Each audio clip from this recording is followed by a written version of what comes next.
ICC bercutanda baharu di Perak. Lebih 16 juta ringgit diperuntukkan untuk naik taraf Jalan Tambun di Ipoh. Petting Zoo tarikan baharu Taman Rekreasi Gunung Lang. Assalamualaikum dan salam sejahtera. Bersua kembali dalam Buletin MBI. Ipoh International Convention Centre ICC bakal menjadi mercutanda baharu negeri Perak. Menteri Besar Datuk Sarani Mohamad berkata, projek inisiatif Majlis Bandaraya Ipoh MBI itu dilihat mampu menarik kehadiran pelancong ke negeri ini. Menurut beliau, kewujudan ICC ini mampu memulihkan kembali keyakinan terhadap keupayaan pelancongan negeri selain menjulang kembali nama Perak bukan sahaja di peringkat nasional malahan antarabangsa.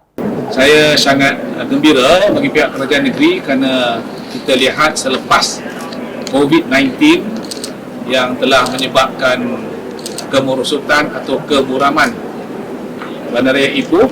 Jadi dengan adanya mercutanda baru ini, tawaran baru kepada orang Ipoh dan juga orang negeri Perak, malahan kita membuka ruang kepada peluang untuk not only Malaysian tapi daripada luar negara untuk datang ke Ipoh, kerana kita ada tawaran tempat untuk kita mengadakan convention. Beliau berkata demikian pada sidang media selepas merasmikan majlis menandatangani perjanjian kolaborasi di antara MBI dengan syarikat hartanah terkemuka Bonds Holdings dan Berhad dan Sikel Berhad di ICC Ipoh. Projek tersebut melibatkan kos pembangunan keseluruhan RM425 juta. Ia merangkumi pembangunan pusat konvensyen seluas 0.56 hektar, satu blok hotel bertaraf 5 bintang seluas 0.34 hektar dan pangsapuri perkhidmatan seluas 0.38 hektar. Lebih RM16 juta diperuntukkan bagi projek naik taraf Jalan Tambun di Ipoh. Projek usaha sama Majlis Bandaraya Ipoh, MBI dan Sunway City Ipoh, sendian berhad itu dilaksanakan untuk melancarkan aliran lalu lintas di jalan tersebut. Datuk Bandar Ipoh, Datuk Rumaizi Baharin berkata, projek naik taraf itu bermula dari simpang susur masuk Kuala Lumpur, Pulau Pinang sehingga ke persimpangan lampu isyarat Taman Perpaduan itu, merangkumi jarak kira-kira 5.2 kilometer. Projek tersebut dijangka bermula pada awal tahun 2021 dan siap sepenuhnya pada pertengahan tahun 2022.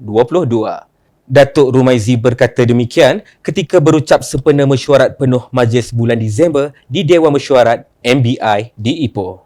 Tambah beliau, pelaksanaan projek usaha sama itu akan dapat menyelesaikan masalah kesesakan di Jalan Tambun terutamanya pada waktu puncak. Taman Rekreasi Gunung Lang menampilkan kelainan apabila mewujudkan satu tarikan baharu iaitu Petting Zoo di pusat pelancongan itu. Datuk Bandar Ipoh, Datuk Rumaizi Baharin berkata, Petting Zoo atau zoo haiwan jinak ini merupakan satu lagi inisiatif baharu Majlis Bandaraya Ipoh MBI untuk menambahkan lagi produk pelancongan sedia ada. Menerusi pembukaan itu, ia dijangka dapat meningkatkan lagi kunjungan orang ramai ke Perak sekaligus memacu sektor pelancongan di negeri ini. Petting Zoo ni adalah kerjasama antara Majlis Bandaraya Ipoh dengan Pavilion, syarikat operator kita untuk pembukaan ini Petting Zoo yang pertama lah dalam geosite Kinta yang kita buka lah. Tapi yang pentingnya dia ni betul-betul di tengah Bandaraya Ipoh. Itu yang pentingnya. Tapi kos ni tak melibatkan duit awam. Kita buat secara konsep perintah. Kos untuk keseluruhan ini hampir 1 juta. Beliau berkata demikian selepas menyempurnakan majlis pra-perasmian Petting Zoo di Taman Rekreasi Gunung Lang di Ipoh. Berkeluasan 4 ekar secara keseluruhan, pengunjung yang datang ke Petting Zoo berkenaan berpeluang melihat dan bermesra dengan haiwan-haiwan jinak seperti arnab, landak dan pelbagai spesies burung serta ular. Beroperasi setiap hari bermula pukul 9 pagi hingga 7 malam, kadar bayaran masuk dikenakan sebanyak RM6 kepada pengunjung tempatan dan RM10 bagi warga asing. Majlis Bandaraya Ipoh MBI telah melantik syarikat Maju Perak Utilities Management Sedan Berhad MUMSB bagi melaksanakan perkhidmatan pengurusan sisa pemujal dalam Bandaraya Ipoh. Datuk Bandar Ipoh, Datuk Rumaizi Baharin berkata, perkhidmatan yang bermula 1 Januari 2021 itu melibatkan dua zon iaitu Meru dan Manjoy. Jelasnya, buat permulaan, perkhidmatan berkenaan akan tertumpu di zon Meru yang membabitkan 10,649 premis dan zon Manjoy membabitkan 5,696 premis. Maju Perak Utilities Sedan Berhad itu anak syarikat Maju Perak Holding yang merupakan juga syarikat kerajaan negeri. Jadi kita lantik dia untuk sebenarnya dua zon. Satu zon Meru yang melibatkan lebih daripada 10,000 pegangan, dan juga pada 1 bulan 4 nanti akan masuk ke zon Manjoy dengan lebih daripada 5,500 pegangan. So jumlah nanti akan diuruskan oleh Maju Perak Utilities ni dalam 16,000 pegangan.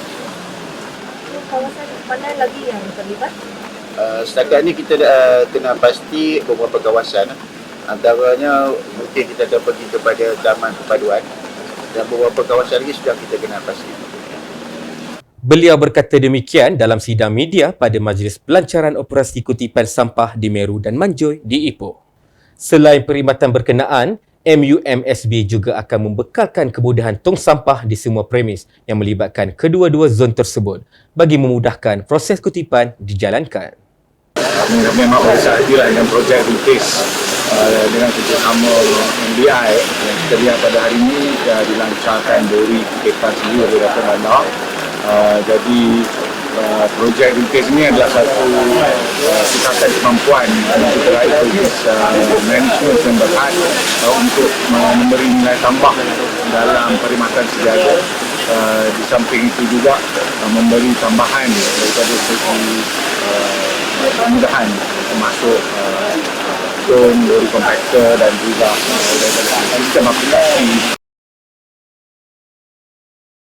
Semua premis perniagaan di Bandaraya Ipoh telah kembali beroperasi seperti biasa dengan mematuhi prosedur operasi standard SOP yang ditetapkan oleh kerajaan. Mengesahkan perkara berkenaan, Datuk Bandar Ipoh, Datuk Rumaizi Baharin berkata, Majlis Bandaraya Ipoh MBI akan sentiasa membuat pemantauan berterusan bagi memastikan perniaga patuh dengan SOP ketika beroperasi. Bagaimana kita tunggu SOP baru yang akan dibuat kerajaan? Jadi MBI akan dari segi pemantauan masih lagi Kita masih lagi sebab yang itu yang kecualikan PKPB, tapi masih dalam keadaan PKP itu masih dalam keadaan ni. So Ipoh you tengok sekarang ni bila kontrol dia dah start turun dah, kan? Kita harap dalam kawalan kita tu mungkin kita hapuskan kita curve line kita terdapat. Beliau berkata demikian pada sidang media selepas majlis penyerahan sijil dan pelak pemenang pertandingan pengiktirafan tandas awam bersih peringkat kebangsaan tahun 2019 di MBI. Pada majlis tersebut, Datuk Rumaizi telah menyampaikan sijil dan pelak kepada Pengetua Sekolah Menengah Kebangsaan Raja Perempuan dan Guru Besar Sekolah Kebangsaan Meru yang menduduki tempat ketiga dalam pertandingan pengiktirafan tandas awam bersih peringkat kebangsaan tahun 2019 bagi kategori sekolah rendah dan menengah.